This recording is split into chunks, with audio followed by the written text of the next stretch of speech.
Hello అండి, welcome to our channel. ఈరోజు నేను చూపించబోయే రెసిపీ కర్రీ అండి, బేబీ పొటాటో కర్రీ. దీనికి కావాల్సిన ఇంగ్రీడియంట్స్ బేబీ పొటాటోస్ నేను 1/4 కిలో తీసుకున్నాను.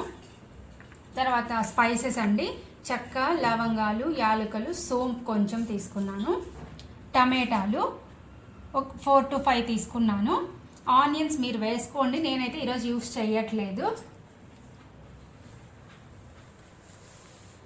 గ్రౌండ్ నట్స్ అండి, బుడ్డలు, ఇవి నేను వేయిస్తున్నాను. ఆల్రెడీ కొంచెం ఇవి వేయిస్తున్నానండి. ఇవి ఆల్రెడీ వేగిపోయాయి. సరే, పక్కన పెట్టేసుకొని ఇది మనం పేస్ట్ కోసం అండి, పక్కన పెట్టేసుకొని చల్లారిన తర్వాత పేస్ట్గా వేసుకోవాలి.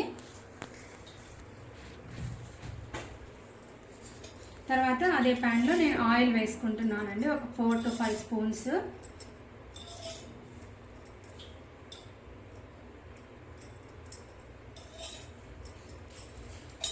ఆయిల్ హీట్ ఎక్కిన తర్వాత స్పైసెస్ అన్నీ వేస్తాను.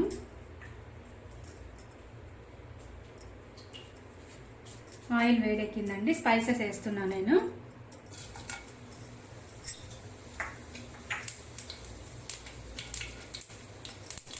స్పైసెస్ అంతా కొంచెం వేగిన తర్వాత టమాటోస్ వేసుకోండి.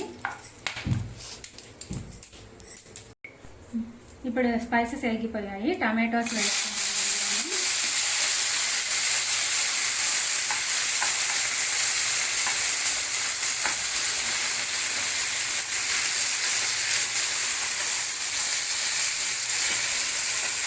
టమాటోలు బాగా మెత్తగా అయిపోవాలి, స్మాష్ అయిపోవాలి. ఇప్పుడు టమాటాలు అంతా మెత్తగా అయిపోయాయి కదండి. ఇప్పుడు సాల్ట్, టేస్ట్కి సరిపడిన సాల్ట్ కొంచెం తక్కువే వేసుకోండి, ఎందుకంటే టేస్ట్ చూసి మళ్ళీ అయినా వేసుకోవచ్చు. కారం,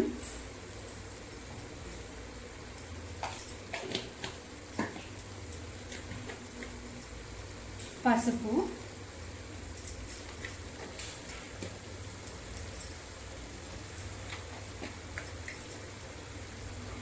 ధనియాల పొడి,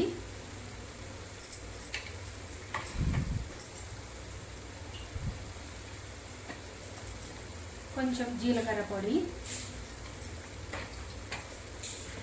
ఇప్పుడు అన్నీ వేసి ఒకసారి మిక్స్ చేద్దామండి. లో ఫ్లేమ్లో పెట్టేసుకోండి. అంతా మిక్స్ చేసిన తర్వాత మనం పేస్ట్ వేసుకున్నాం కదా, అది పేస్ట్ దీంట్లో వేసేసుకొని ఒక 2 minutes మగ్గిన తర్వాత పొటాటోస్ వేసుకుంటే సరిపోతుంది. ఇప్పుడు నేను పేస్ట్ వేస్తున్నానండి. దీంట్లో పేస్ట్ వేసి పెట్టేసుకున్నాను. కొంచెం వాటర్గానే వేసుకోవాలి, ఎందుకంటే ఇది చిక్కగా అవుతుంది కదా, మగ్గిన తర్వాత చిక్కగా అవుతుంది. సో అందుకనేసి నేను కొంచెం వాటరీ కన్సిస్టెన్సీలోనే వేసుకున్నాను. ఇప్పుడు ఇది కొంచెం పచ్చి వాసన పోయే వరకు వేగితే సరిపోతుందండి. ఇప్పుడు కొంచెం ఉడికిందండి. సో ఈ వాటర్ కన్సిస్టెన్సీలోనే ఉండాలి. ఇప్పుడు నేను పొటాటోస్ వేసుకుంటున్నాను. పొటాటోస్ అలాగే వేసేసుకోండి, బేబీ పొటాటోస్. మీకు ఒకవేళ ఇన్ కేస్ బేబీ పొటాటోస్ దొరకలేదు అంటే కనుక నార్మల్ పొటాటోస్ అయినా వేసుకోవచ్చు, నో ప్రాబ్లం. ఇది కొంచెం ఫ్లేవర్ అంతా పట్టుకోవాలి కాబట్టి ఒక 2 minutes అలా మగ్గే వరకు ఉన్నిస్తానండి. ఇది ఇలా ఉన్నించుకోవాలి. కొంచెం మగ్గిన తర్వాత ఆ పొటాటోస్కి ఫ్లేవర్ పట్టుకుంటుంది కదా, అది అయిపోయిన తర్వాత ఫ్లేమ్ ఆఫ్ చేసుకోవచ్చు. మీరు ఈ స్టేజ్లో ఉన్నప్పుడు ఒకసారి గ్రేవీని టేస్ట్ చూసి చెక్ చేసుకోండి. సాల్ట్ ఏదైనా తక్కువ ఉంటే కనుక ఒకటేసారి వేసుకొని మిక్స్ చేసుకోవచ్చు.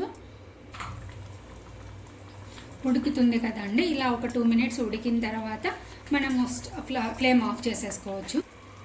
ఇప్పుడు ఫైనల్గా కొంచెం కసూరి మేతి వేస్తున్నానండి, క్రష్ చేసి. అంతా ఒకసారి మిక్స్ చేసేసుకొని స్టవ్ ఆఫ్ చేసేసుకోండి, సరిపోతుంది.